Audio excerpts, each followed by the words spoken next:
Acts of the Apostles chapter 24. Trial before Felix. 5 days later the high priest Ananias came down with some elders and an advocate, a certain Tertullus, and they presented formal charges against Paul to the governor. When he was called, Tertullus began to accuse him, saying, "Since we have attained much peace through you, and reforms have been accomplished in this nation through your provident care, we acknowledge this in every way and everywhere, most excellent Felix, with all gratitude. But in order not to detain you further, I ask you to give us a brief hearing with your customary graciousness. We found this man to be a pest. He creates dissension among Jews all over the world and is a ringleader of the sect of the Nazarenes. He even tried to desecrate our temple, but we arrested him. If you examine him you will be able to learn from him for yourself about everything of which we are accusing him." The Jews also joined in the attack and asserted that these things were so. Then the governor motioned to him to speak, and Paul replied, "I know that you have been a judge over this nation for many years, and so I am pleased to make my defense before you. As you can verify, not more than 12 days have passed since I went up to Jerusalem to worship. Neither in the temple, nor in the synagogues, nor anywhere in the city did they find me arguing with anyone or instigating a riot among the people.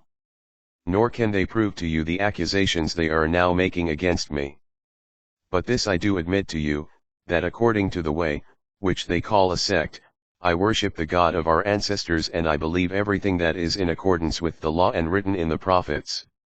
I have the same hope in God as they themselves have, that there will be a resurrection of the righteous and the unrighteous. Because of this, I always strive to keep my conscience clear before God and man. After many years, I came to bring alms for my nation and offerings. While I was so engaged, they found me, after my purification, in the temple without a crowd or disturbance. But some Jews from the province of Asia, who should be here before you to make whatever accusation they might have against me. Or let these men themselves state what crime they discovered when I stood before the Sanhedrin. Unless it was my one outcry as I stood among them, that I am on trial before you today for the resurrection of the dead." Then Felix, who was accurately informed about the way, postponed the trial, saying, "When Lysias the commander comes down, I shall decide your case." He gave orders to the centurion that he should be kept in custody but have some liberty, and that he should not prevent any of his friends from caring for his needs. Captivity in Caesarea. Several days later Felix came with his wife Drusilla, who was Jewish.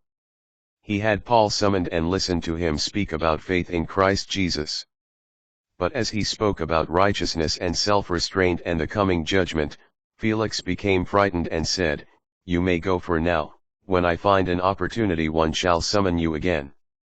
At the same time he hoped that a bribe would be offered him by Paul, and so he sent for him very often and conversed with him.